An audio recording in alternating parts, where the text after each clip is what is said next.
Assalamualaikum warahmatullahi wabarakatuh. Anak-anakku sekalian, kita pada kesempatan kali ini akan membahas materi pendidikan agama Islam untuk kelas 11 di semester pertama, melanjutkan materi yang kemarin yang sudah kita bahas di bab pertama.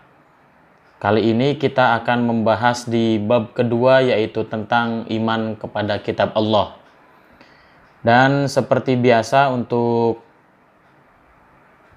awalan, sebagai awalan di pertemuan yang pertama di bab kedua ini, supaya lebih mempermudah anak-anakku sekalian untuk memahami materi ini, Bapak buatkan peta konsep, yaitu peta konsep yang kita buat di sini, karena beriman kepada kitab Allah itu bagian dari rukun iman.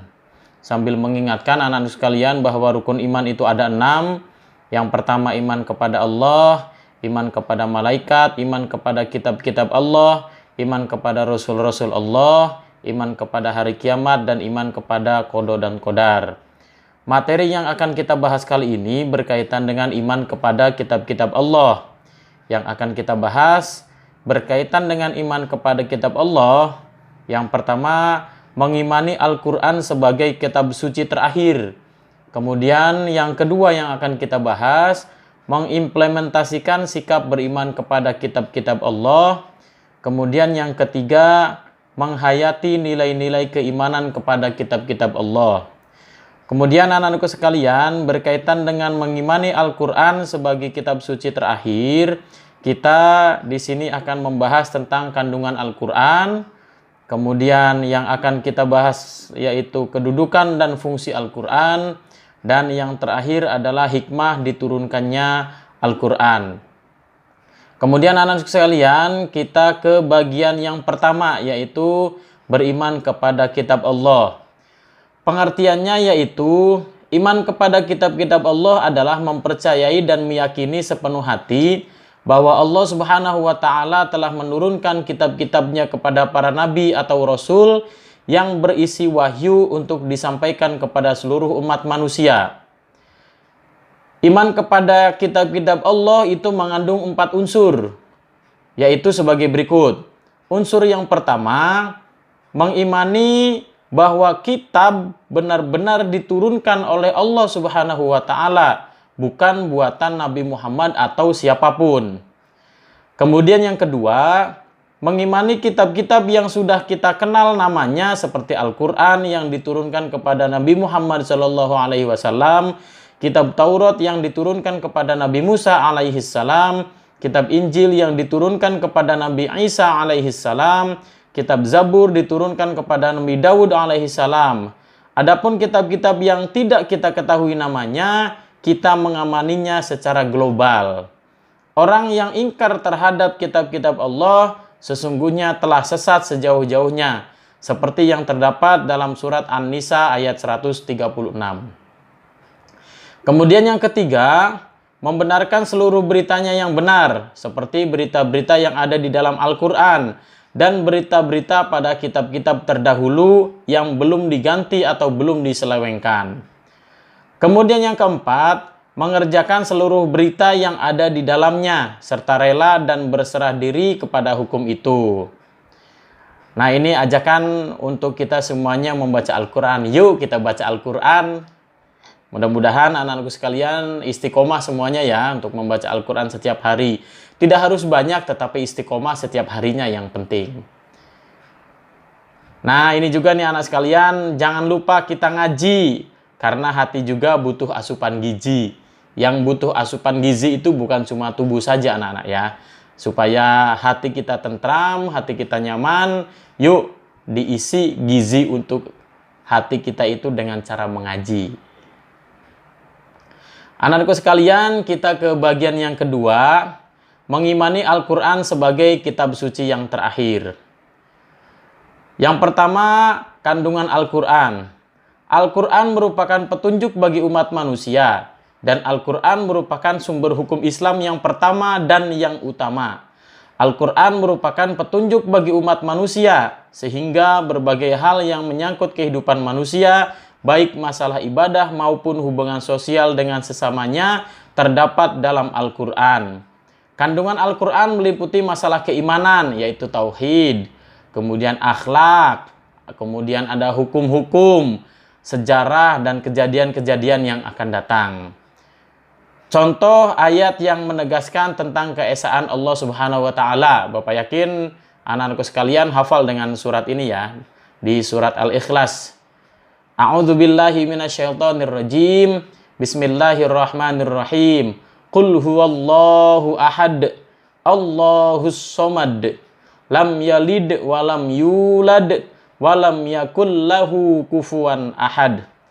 Katakanlah, Dia Allah yang Maha Esa. Allah adalah Tuhan yang bergantung kepadanya segala sesuatu. Dia tidak beranak dan tidak pula diperanakan.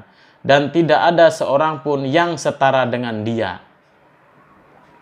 Kemudian anakku sekalian, kita ke kedudukan dan fungsi Al-Quran. Kedudukan dan fungsi Al-Quran itu yang pertama sebagai petunjuk bagi orang-orang yang bertakwa. Ini dasarnya ada di surat Al-Baqarah ayat kedua. A'udzubillahi minasyaitonirrajim.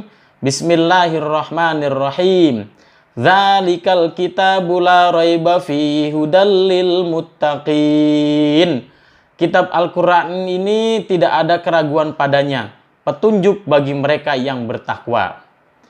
Kemudian kedudukan yang kedua itu, Al-Quran menjadi rahmat bagi seluruh alam.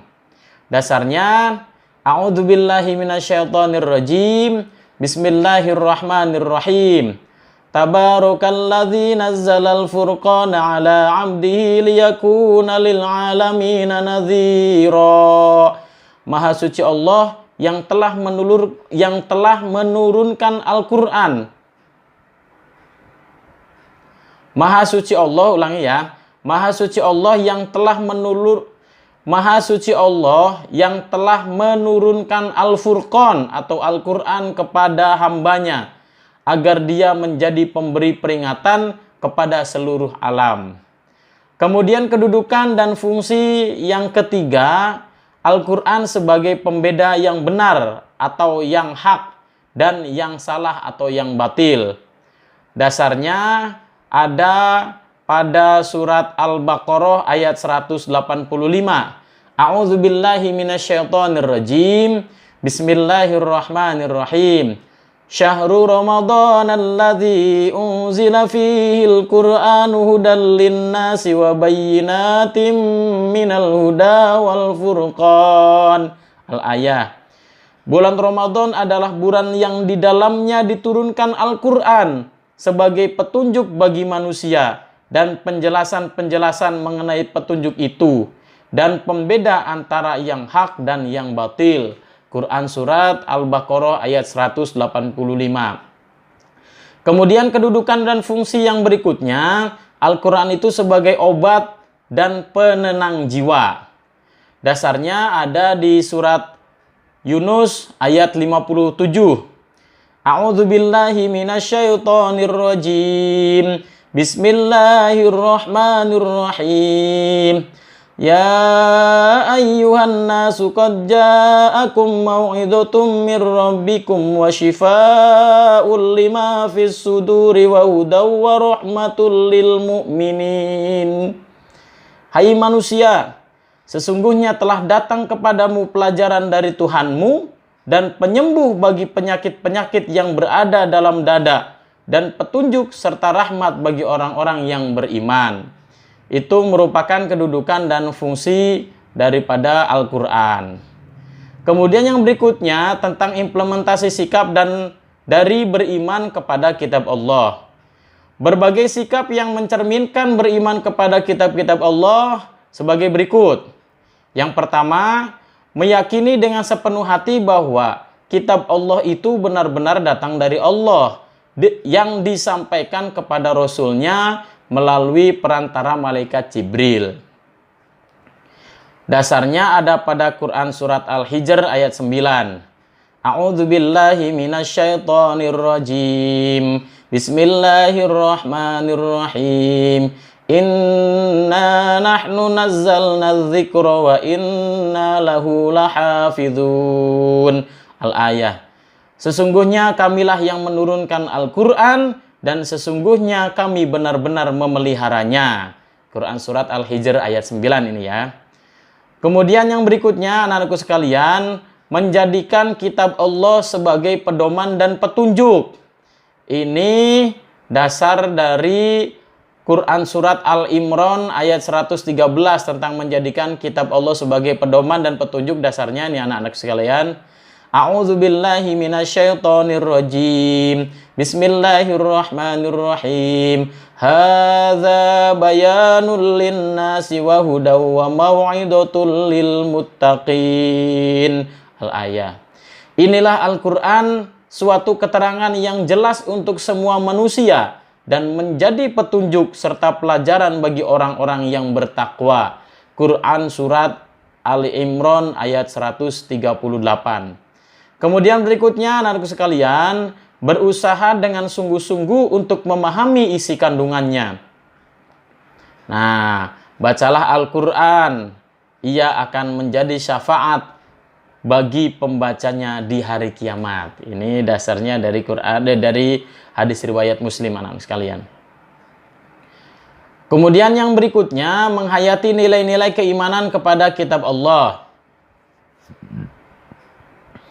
Orang yang beriman kepada kitab Allah dengan sepenuh hatinya, dengan mengoptimalkan akal dan pikirannya untuk mengkaji ayat-ayat Allah, dia akan memetik hikmah, memahami nilai-nilai spiritual serta misteri terindah yang terdapat di dalam Al-Quran dan akan lebih mudah memahami kandungannya serta mengamalkan apa yang diperintahkan Allah dan menjauhi apa yang dilarangnya dengan senantiasa melaksanakan yang benar dan menghindari yang salah. Ini ada 4 janji Allah di dalam Al-Quran. Yang pertama, jika kalian bersyukur, maka akan kutambahkan nikmat untuk kalian.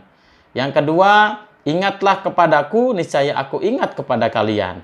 Kemudian yang ketiga, berdoalah kepadaku, pasti aku akan kabulkan untuk kalian.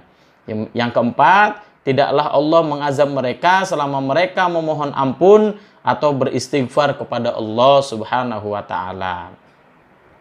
Anak-anakku sekalian, materi tentang beriman kepada kitab-kitab Allah itu merupakan materi kita yang di bab 2 di semester pertama di kelas 11 anak-anak sekalian ya. Ini siapa bilang membaca Al-Quran hanya menghabiskan waktu, terbukti bahwa membaca Al-Quran justru malah membuat waktu menjadi berkah dan penuh manfaat. Makanya ajakannya, yuk baca Al-Quran lagi yuk. Nah gitu. Kemudian semakin aku belajar, semakin aku sadar bahwa aku tidak tahu apa-apa. Karena ilmu sangat luas anak sekalian. Jadi semakin kita paham sesuatu, semakin kita gali ilmunya, semakin kita pengen tahu, semakin kita pengen untuk belajar lagi. Itu saja yang disampaikan pada kesempatan kali ini. Jazakumullah khairan katsira wa jazakumullahu ahsanal jaza. Mudah-mudahan apa yang disampaikan bisa bermanfaat untuk kita semuanya. Billahi taufik wal hidayah. Wa'afu minkum. Wassalamualaikum warahmatullahi wabarakatuh.